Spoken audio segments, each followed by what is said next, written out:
ways, organise your finances can send a shiver down many people's spines and can strike fear into the hearts of those who don't know what they're doing, but it can be made simpler. So step one on getting your finances sorted is having a budget. This might seem obvious, but having a budget is an essential part of getting your finances sorted. So there's a lot of different ways that you can have your budget, and it depends on how much you want to automate it, how long you want to spend on it, and how comprehensive you want to be with your budget. If you're really struggling with budgeting, then a great place to go to is the Money Advice Service, and on there they have a lot of different tools and advice and guidance on how to budget effectively. They also have a tool where you can input all of your expenses and all of your expenditure, and it will help you to create a flashy new budget which you can then use to keep track of your finances and your expenses to ensure that you're getting more in than you're getting out each month, and that ultimately is the start here. That's method number one of budgeting. Number two, if you like more of a physical approach and you're much more hands-on and you like doing things and seeing things, you could use a cash envelope method. So by this, you will need to have how much you want to spend each month, and then you can put cash into different envelopes every single month for different categories and different expense categories. And then once you've spent the cash in that envelope, that's it, you're done. You don't spend any more on that at the moment. It might be a bit more impractical at the moment due to COVID and due to less cash and going more towards a cashless society, but that's one of Dave Ramsey's old budgeting methods. Number three is a good old spreadsheet. Now, I like spreadsheets, but they can be a bit overwhelming, especially if you're not entirely sure what you're doing and you don't know what to put in, and lots of formula and stuff. But happily, there's a few different templates which are really, really good and really easy to use and cover everything you could ever want to cover, and they're customizable. So I'll leave a link to those in the description. So if you want to download and get involved in a spreadsheet, then it's already done for you. Click that down below. Number four here is a budgeting app or a savings app. So there's loads of good ones out there, and I'm planning to do a little review on them in the future to see which ones are best, because I've not tested the full range out myself, but I know there's a lot out there like Emma, Money Dashboard, Plum. There's literally lots out there. But again, if you want a more kind of automated approach, if you want to look at your phone, you can do that. It categorizes your spending for you. Equally, there are bank accounts that can do this for you as well, such as Monzo. And there's one that I'm forgetting there, but you can use these if you want to kind of manage your budget from the tap of your phone, so that as your money goes in, it can be budgeted.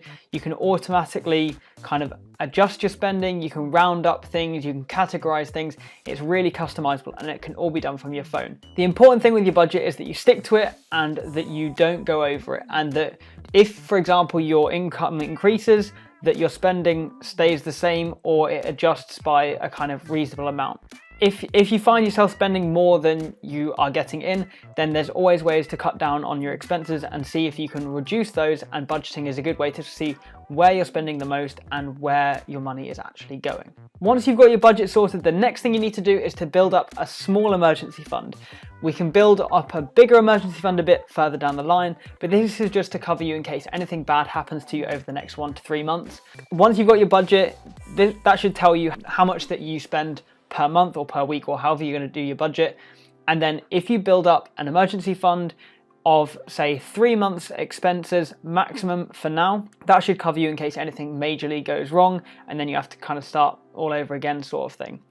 So in terms of your emergency fund, places that you can put this in a savings account, you can put this in a cash ISA, or you can put this in the premium bonds. These are the three main places that I would say that is best for your emergency fund. The key thing here is that it's accessible, so that if something does happen, you can quickly access your savings and get yourself back on the right track. When you're getting a savings account, or when you're getting a cash ISA, if this is the place that you're choosing to get it, make sure that your money is not tied in over like 3 years or whatever, and that you can actually withdraw it if you need it, because otherwise that defeats the point of having your emergency fund there in the first place. The next thing you need to consider once you've got your short-term emergency fund and you've got your budget is debt. So by debt, this is anything like on finance or anything which is accumulating interest and coming off your expenses each month. So if you are struggling to pay debt, full stop, and you are really struggling, you can visit a charity called Step Change. They help give kind of debt advice and that sort of thing for free, and they are a really, really great resource to use. So I'll leave a link to them in the description. If you are in a position to start paying off your debt, there's two main methods that you can use. So the first one is debt avalanche. So this is where you pay off your highest interest rate first, if you start paying off the highest interest rate debt first, you put everything that you've got and prioritize that, it's going to reduce the debt and mean that you're paying off more than you're getting in interest each month. Because at the moment, if your debt is accumulating and getting more and more interest each month, it's going to compound and it's only going to get bigger and bigger and bigger. So by focusing laser-like on that high interest debt, eventually the repayments spiral and spiral and spiral until it's gone. And then you move on to the next one and the next one and the next one, so on and so forth. This can be a very, very efficient way of paying off your debt. However, it can feel like it's a bit of a drag to begin with to pay off the first one, depending on how big the debt is. The second one is the debt snowball. So this is where you pay off the smallest debt first in hopes of getting a psychological impact. So if you're quite a psychological, emotional person and you just want that weight lifted off you, then the debt snowball can be a really, really good one. So say you have a debt of like £5 or £10, and then you have like a massive debt of like, I don't know, £1,000 or something like that. You'd pay off the £5 or £10 debt just to go, okay, phew, what a relief, that one's out of the way, now on to the next one. Again, it depends on how you want to do it. Choose one of the strategies and stick to that and make it your priority. Any excess money that you're able to get, then put it into that debt, get it paid off, and you can move on to the next step after that. The next step after paying off all your debt is to build up your emergency fund so it's at a level where you're happy with it. So for me, this is approximately 6 to 8 months, but depending on how secure you wish to be and how risky you want to be, you can have this up to 12 months. You can have it even longer if you want to. But make sure that you have an emergency fund so that if your circumstances do dramatically change, it depends on how secure you feel, that you can cover yourself for 6 to 12 months of expenditure.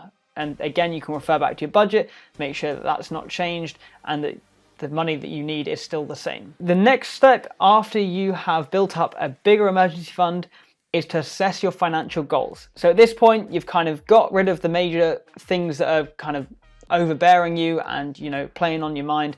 Your next step is to look at the goals and what do you actually want to achieve? What are your financial goals, certainly within the short term and within the long term? And then you can start to put a plan together on how to do these. If you have not bought a house yet and you're aged between 18 and 39 and you're thinking about buying a house in the future, then I would strongly, strongly, strongly advise you to get a lifetime ISA. This is a scheme where you get a free 25% back on your investments and you can get up to £1,000 per year for free. And I've done a couple of videos up there on lifetime ISAs which you can check out more information. And there's also a lot more information and schemes which the government is doing, as well as schemes out there from the Money Advice Service, which will tell you all about how you can save to buy up a house. So if that's your main thing for now, then you can save towards that, make that your main priority. If not, put your money and apportion that according to what your goals are. If at this stage you look at your finances and you say, okay, well, I don't have enough to kind of work towards what I want to work towards and achieve those goals, then see if you can find some sort of side hustle at the moment.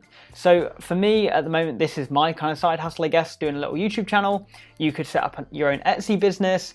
You could set up your own full business. You could do drop shipping. I'm not going to go into all the sketchy details and things which happen out there. You could set up a social media page. There's loads of little things that you can do, but do something which suits your interest. If that's going to make you achieve your financial goals or get you closer to achieving your financial goals, then definitely do something like that, which is interesting to you and which you do not mind putting your effort into. After you've looked at your side hustle and you've assessed your short-term goals, you might want to look at a stocks and shares ISA. Especially if you're in the UK, this can be a really, really great way to get some gains, to work towards your long-term financial goals, and to make the most of that in a tax-efficient way. So if you want to kind of learn the fundamentals of investing, if finance is something that you're interested in, then you could look at learning, all about investing and investing into individual stocks and shares. If, however, you're not that into kind of investing or you're not into finance, that's totally cool. But there are a lot of different ways that you could do this nice and easily. So the best way to do this is probably to look at an ETF or an index fund which tracks an index. So for example, you could go into the S&P 500, which is the largest 500 companies in America, or the FTSE 100, the largest 100 companies in the UK, and just put your money in there every month or every week or however often you want to do it. And watch it grow over time. And this is called pound cost averaging. This is a very kind of hands-off way to grow your wealth over the long term. And also by doing this kind of passive method, you don't have to worry about anyone managing your money. It's very, very passive. Normally it's pretty cheap as well because you don't have huge fees.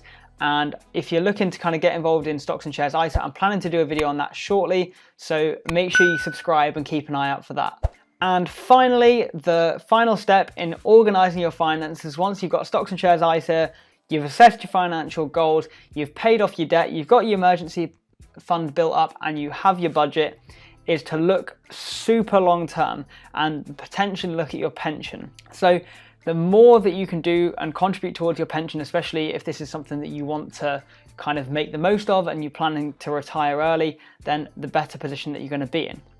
So first and foremost, if you have a workplace pension, make sure you look at that, see what you're getting, and if the employer will match you and your contributions a bit more than you currently are doing, always make sure you do that. You want to maximize your contributions because anything that the employer will give you on top of what you're currently getting and what is kind of, the standard, that's going to improve your chances further down the line. And also it's basically free money. If an employer is going to match you, you're doubling your money and you're doubling your investment, which you're not going to get elsewhere. Of course, this is specific to your particular pension and your particular employer, so always have a read of that. And if you need to seek financial advice, then always do. An alternative, and I guess if this is you've kind of finished everything else, you've done your employer pension, you've done all of that stuff, is a self-invested personal pension, or a SIP. This allows you to invest into different funds, and it's within a pension wrapper, so it's tax-free, and well, it's tax-free until you take it out anyway. And this allows you to invest in different funds until the age of 55, where currently you can take money out of it. So if you're planning for early retirement and you want to kind of invest some additional funds, you want to put it into a tax efficient method, then this could be a great way for you. And to allow for that compound interest, the more that you can put in, the better. And again, you can put that into various different funds. You could even follow a similar approach to the stocks and shares ISA, just putting it into some passive funds, which you don't have to worry about, kind of invest and forget about it. So that is pretty much the overall guide, simple guide, step by step to organizing your personal finance in the UK. I hope that this has been useful. I wish you all the best on your journey. If you have any questions, feel free to pop them in the comment section below. I hope that you enjoyed, and I'll see you in the next one.